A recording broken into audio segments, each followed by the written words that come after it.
पहले पढ़ने का तरीका सिखा दूं, फिर आंसर राइटिंग का सीखें, है ना। सब लोग पढ़ने का तरीका सुन लो। कोई भी स्टैंडर्ड टेक्स्ट बुक, चाहे हमारे नोट्स हो, चाहे किसी की किताब हो, XYZ इंस्टीट्यूट्स के नोट्स हो, कोई से भी नोट्स, पहली बार जब भी आप पढ़ें इस तरह पढ़िए कि याद नहीं करना है। क्लियर? कोई सी भी किताब XYZ, चाहे लक्ष्मीकांत पढ़ रहे हैं, चाहे NCERT पढ़ रहे हैं, चाहे आप स्पेक्ट्रम पढ़ रहे हैं, चाहे हमारे नोट्स पढ़ रहे हैं, पहली बार पढ़ रहे हैं, याद नहीं करना है। तो क्या करना है? समझना है। कहानी की तरह किताब जो है ना, अगर वो मित्र नहीं है तो समझिए कि वो किताब नहीं है।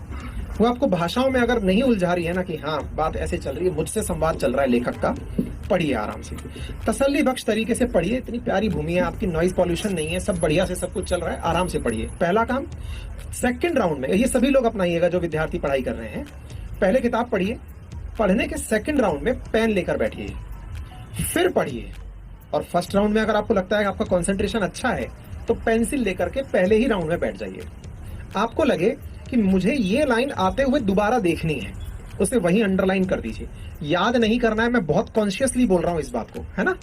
अंडरलाइन कर दिया, निकलते हुए चले गए पूरे चैप्टर के अंदर, अंडरलाइन अंडरलाइन अंडरलाइन जो भी आपने की थी उन्हें छोड़कर खत्म कर दीजिए, चैप्टर खत्म। इसे फर्स्ट राउंड रीडिंग कहते हैं, इसे इंट्रोडक्शन ऑफ चैप्टर भी कहते हैं।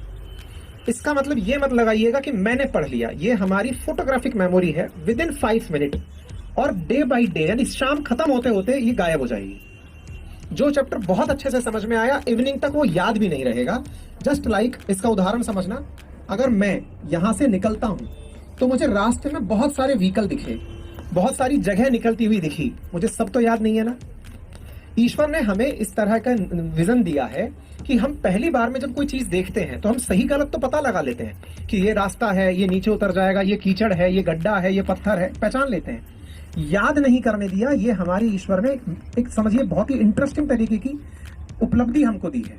क्योंकि अगर सब याद रह जाता हमें तो सोचो खुली आंख से दुनिया में जितना घूमते हमारा दिमाग फट जाता। अरे बोलो।